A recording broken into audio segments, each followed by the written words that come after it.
siluman sosok ini. Jadi sosok ini dia berbentuk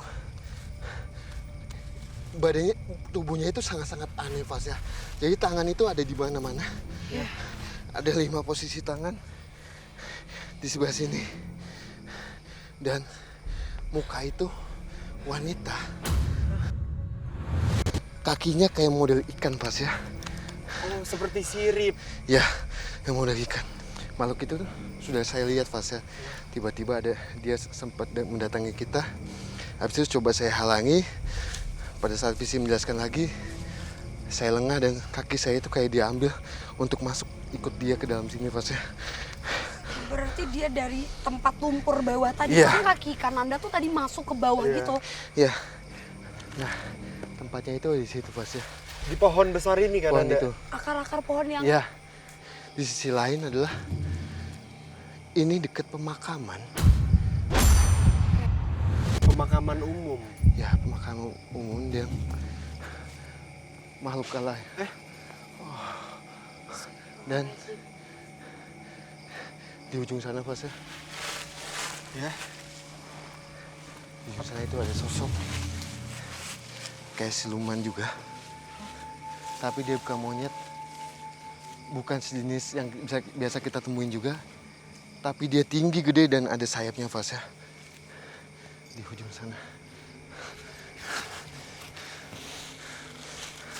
Berarti ternyata banyak juga sosok siluman ya di tempat ini Kak Frisly. Dan pastinya itu mengundang keberadaan... Tiba-tiba tuh Kananda ke distract dengan salah satu sosok siluman di tempat itu gitu. Pada saat Kananda udah ngomong gitu aja, jujur rasa takut aku mulai muncul karena memang yang aku rasakan pun beda gitu kan, dari mulai sosok, energi yang dikeluarkan dari sosok itu. Siapa kamu? Halo. Ada yang mau disampaikan? Apa hubungan kamu sama tempat ini? Aing pamit. Waalaikumsalam. Allahumma sholli. Boleh minta minum, Tim? Sebentar Kananda. Oh, satu tempat penuh dengan peristiwa. Tapi tetap residu energi yang paling besar, residu energi mengenai pengorbanan. Ya, Barusan itu apa Kananda? jadi yang saya pada saat pembahasan makhluk yang ada di atas itu Iya. Fas ya. Ya. Tiba-tiba di semak itu muncul makhluk yang lainnya. Jadi modelan Kayak ya, kayak apa sih Visi ya? Kau yang bisa lihat. macam tapi Iya. wajahnya tidak seseram itu. Iya. Dan dia tadi lompat ya Kak Iya. ya? Lompat Jadi jauh. lompat jauh dan makhluk yang ada di sini adalah dulunya seneng apa ya dengan pembantaian itu Fas. Oh, dengan adanya tragedi itu Ya. mereka malah suka. Iya, karena pada saat itu kan dia kayak mencium kayak bau amis, dia lebih seneng kayak gitu Fas ya. Betul, betul. Nah, di sisi lain emang soal kejadian di sini sebenarnya makhluknya tidak ada hubungannya, tapi dia pada saat Visi menjelaskan itu dia kayak keundang ingin apa? Ikut diceritakan. Betul ya? banget. Tenang. Tak ingin menambah gangguan yang ada, kami pun bergegas pergi meninggalkan tempat ini. Bukan Anda? Ya, ya.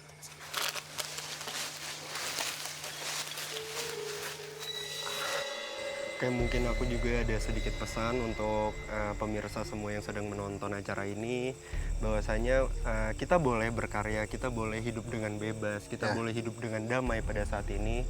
Tapi ingat juga bahwasanya apa yang kita dapatkan pada hari ini itu berasal juga dari para pejuang ya pada Ya, zaman betul. dulu.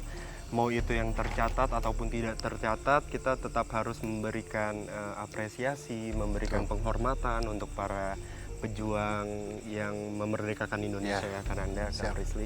Dan mungkin cara paling simpel untuk melakukan itu kita menghargai orang-orang sekitar dulu ya, Ya. yang berjasa kepada kita, barulah kita menghargai orang lain. Betul. Nah, sebenarnya pada saat itu penampakannya seperti ini ya, Fasya. Jadi dulunya seperti ini kan makam-makam yang sudah lama juga ya. Ya itu juga ada makam, mungkin bisa kita bilang makam paling tua juga ya Visi. Ini ya. Seperti itu. Nah, jadi memang kalau di zaman itu Fasya pada tahun itu, dan setelah kejadian itu terjadi, kejadian tragis, banyak sekali jasad yang ditemukan memang sengaja dimakamkan di area rumahnya. Iya, tapi rumahnya memang tidak sepadat ini. Jadi antara satu rumah dengan rumah lainnya itu berjarak yang sangat lumayan ya Kananda. Betul banget, betul. Dan rumahnya juga masih dengan seperti bilik-bilik kayu. Bilik kayu. Jadi lebih banyak seperti gubuk. Jadi emang pada saat zaman dulunya itu tempat tinggalnya itu kayak bilik-bilik kayu, kayak model-model kayak bukan kayak ini kan udah semen lah ya, tapi itu betul-betul full zaman dulu banget ya Visi ya.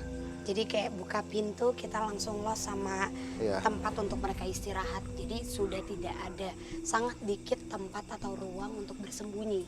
Karena memang daerah ini, wilayah ini karena dulunya pemukiman sampai ke arah sana itu kelihatan sangat jelas peristiwanya. Ketika ada tentara yang datang, mereka mengetuk pintu rumah. Jadi kejadiannya itu emang sangat cepat. Banyaknya tentara itu seperti disebar untuk mencari Kapten Lukas. Jadi semua pintu itu diketuk, ditanyakan keberadaannya, tapi jika jawabannya itu yang tadi aku bilang tidak mendapatkan jawaban yang sesuai, maka langsung ditembak di sana. Lapor ke markas Belanda jam subuh, Pak Lukas dicari kemana-mana beberapa bulan, ada di Rawagede. Nah itulah jam 1 malam udah 300 militer Belanda mengurung ini di letter O. Dibagi-bagi, ada 15 orang, 20 orang, karena nggak kenal sama Pak Lukas, dibantai sekali nembak 30. Atau mereka memang sengaja mengumpulkan anak-anak laki-lakinya, semua laki-laki wajib maju itu dipaksa keluar, dan mereka itu dijajarkan itu di lokasi kita tadi yang ada kali perairan itu, sungai aliran air itu. Nah itu mereka dijejerin lalu pembantaian eksekusi besar itu terjadi sih Fasya. Kalau di sini sendiri nih Kak Frisly masih ada tragedinya juga nggak sih di tanah ini? Justru ini malah lebih banyak pemukiman masyarakat sekitar yang memang tinggal di tempat ini. Jadi memang masyarakat aslinya dulu ya itu sih, mereka berkeluarga, mereka tinggalnya kan sekitaran monumen, apalagi lokasi ini kan tidak jauh dari monumen ya. Dan di belakang kita itu dulunya Fasya adalah pemukimannya. Sebelum jadinya kayak kebun kayak sekarang ya. Jadi zaman dulu itu emang pemukiman, dan di sampingnya itu adalah sungai. Sungai dari sebelumnya kita datangi itu. Aliran itu ya. Betul. Itu aliran, satu Jadi aliran. pada saat itu pintu diketuk dan ditanyakan soal Kapten Lukas, keberadaan Kapten Lukas, dia tidak mengetahui, langsung ditembak lalu dibuang situ ya Visi ya. Iya sengaja, pokoknya dikumpulinnya itu di lokasi tadi kita. Mereka dipaksa untuk keluar, diarak dan dibariskan itu di lokasi sebelumnya. Itu sih Fasya.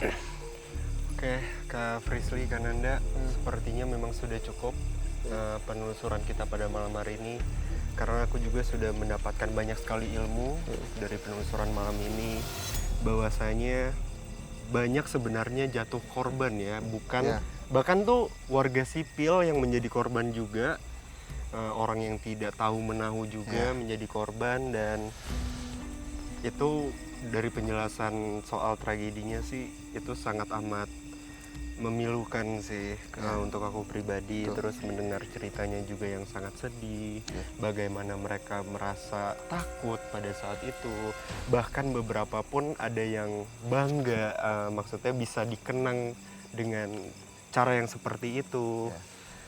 Ini benar-benar menjadi salah satu penelusuran sangat berharga buat aku pribadi, karena dengan penelusuran ini aku pun menjadi tahu banyak fakta di tempat ini, dan juga tragedi itu terjadinya gimana.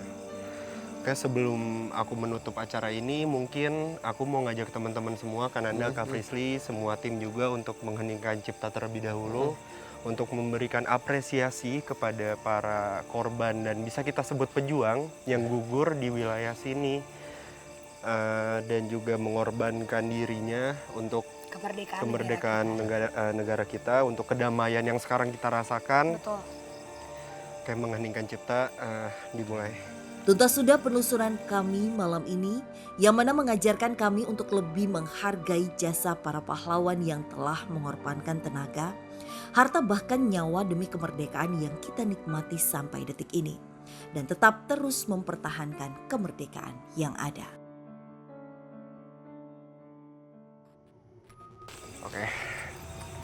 Oke teman-teman, ikuti terus penelusuran kami ke tempat-tempat yang penuh cerita mistis, mitos, serta bikin kamu deg-degan hanya di GTV.